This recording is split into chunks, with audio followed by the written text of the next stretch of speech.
this teaching concept, I think, is very exciting.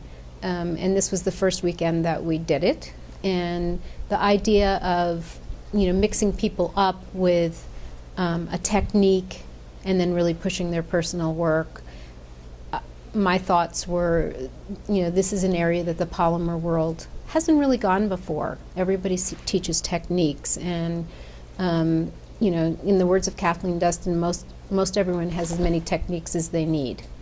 And they know how to really do everything, and so they keep learning new techniques without expanding their voice. So this weekend was an effort to help people use the techniques, but put it in their own voice. And how do you do that? How do you take someone else's concepts or techniques and make them your own? My addition into it was the professionalism of photographing your work and being able to present it to juried shows and galleries, etc. And even for your website, you want nice photos.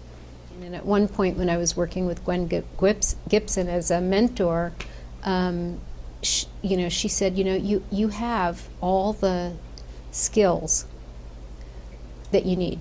Now just go do your own thing. And that taking too many classes in some ways stifles you, because you sort of get stuck in these little molds, and thinking outside the box becomes more difficult. How I got to polymer was by accident. I had retired out of photography, which I had mentioned to you of this accident that I'm not going to get into. So I was sort of into forced retirement, and I was looking to do some little crafts project, and it was started out as sewing, except that I realized I didn't have a sewing machine, and neither did Alexis have a sewing machine.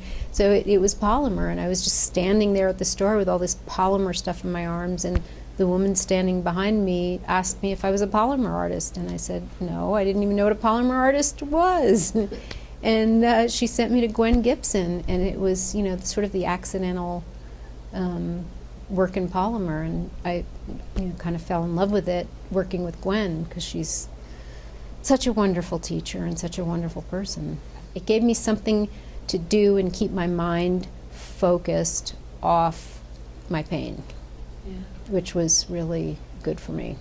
I look at a lot of the photographs on Etsy, and I think people could really help themselves and sell a lot more by just having good photography. So it isn't so much that it's the camera, it's just the rest of it that goes into it. One of the things that I think we respond to in a photograph is, whether we're conscious or unconscious, we understand what shadows are supposed to do. We understand the sun is one light source. We understand things do have reflections. Things that are shiny do, things that are dull don't. And when we make everything dull, without shadows and without highlights, I just think we just sort of glaze over it. And I think that I really work with my lighting to move it with the object. I think the reality is, to see light and make it move, it takes years of practice.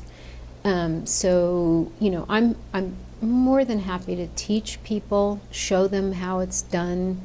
I still recommend that people hire a good photographer and then shoot their own work, just for their own journals to have.